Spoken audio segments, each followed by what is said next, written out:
Assalamualaikum warahmatullahi wabarakatuh kepada pelajar ustazah. InsyaAllah pelajaran kita akan bersambung lagi pada hari ini bagi subjek Jawi, masih di bawah tajuk kaedah alif pembeza. Okey, untuk pelajaran yang sebelum ini kamu belajar mengenai alif pembeza wujud di tengah suku kata, iaitu suku kata tertutup menggunakan vokal I, pepet dan vokal A. Okey, untuk kaedah alif pembeza kita belajar minggu lepas. Fungsinya adalah untuk membezakan makna sesebuah perkataan dan untuk mengelakkan kekeliruan. Jadi sebab itu alif meletakkan alif ini sebagai pembeza daripada dua perkataan. Sekiranya tidak diletakkan alif, maka perkataannya akan menjadi sama. Sebagai contoh, rancang, jika kamu tidak mengejanya dengan meletakkan alif, maka ejaannya akan menjadi rencang. Walaupun kamu maksudkan adalah bagi perkataan rancang. Itu adalah kaedah penggunaan alif pembeza pada minggu lepas, tetapi berlaku di tengah suku kata.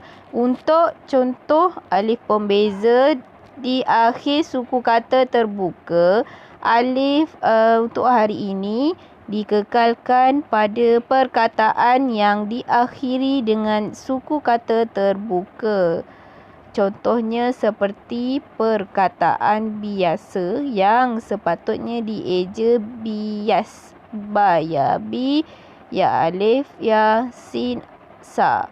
Hendaklah dieja dengan ba, ya, bi, ya, alif, ya, sin, alif, sa biasa kerana huruf alif di akhir suku kata dikekalkan bagi mengelakkan sesiapa sahaja daripada tersalah baca menjadi bias. Jadi meletakkan huruf alif merupakan kaedah yang selamat untuk memahami sesebuah perkataan.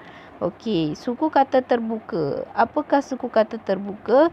Suku kata terbuka adalah suku kata yang diakhiri dengan huruf alif atau waw atau ya. Jadi sebagai contoh yang kamu tengok pada muka surat yang pertama, suku kata terbuka yang ada setelah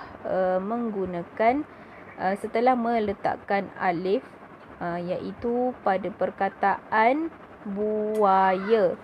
Buaya. Ya yang ada pada contoh pertama adalah contoh suku kata terbuka. Sebab apa? Sebab diakhiri dengan huruf alif, iaitu ya, alif, ya. Contoh yang kedua adalah puasa. Contoh suku kata terbukanya adalah sa, iaitu sin, alif, sa. Contoh yang ketiga, biasa, iaitu contoh suku kata terbuka adalah sa, iaitu sin, alif, sa yang diakhiri dengan huruf alif. Yang seterusnya budaya, yang ejaannya suku kata terbukanya adalah ya, iaitu ya, alif, ya. Dan supaya juga ya, alif, ya. Okey.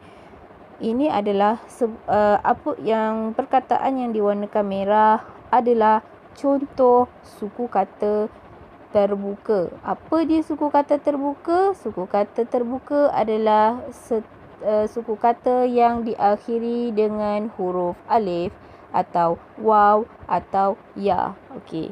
Jadi untuk menggunakan kaedah alif pembeza ini, kebiasaannya sebagai contoh bagi perkataan buai, kamu tidak boleh mengejakan tanpa sekiranya kamu hendak mengeja buaya, kamu tidak boleh mengeja tanpa alif.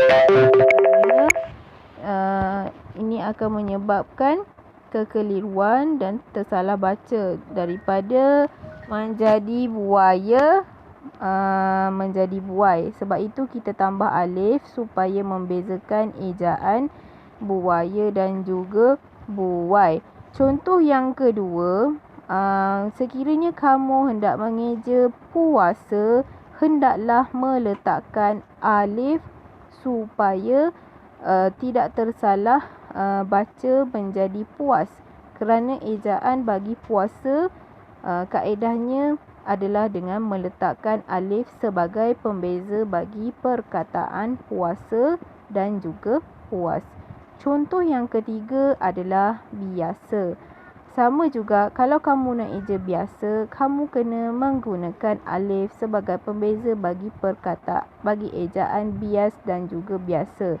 Itu beza eja bias tanpa alif. Biasa kamu mesti meletakkan alif di akhirnya untuk membezakan perkataan bias dan biasa. Begitu juga dengan contoh nombor 4, iaitu bagi contoh budaya.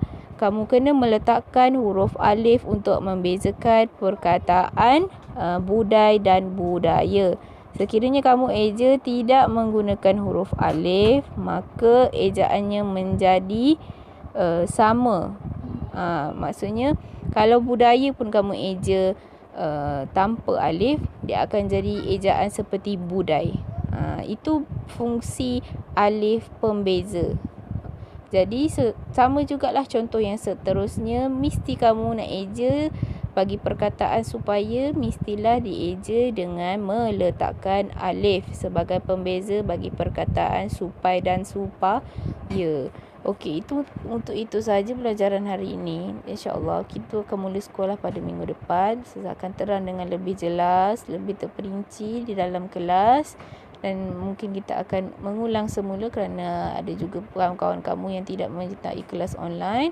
Apapun, sila lakukan tugasan yang Ustazah beri dan hantar pada Ustazah, insyaAllah. Assalamualaikum warahmatullahi wabarakatuh.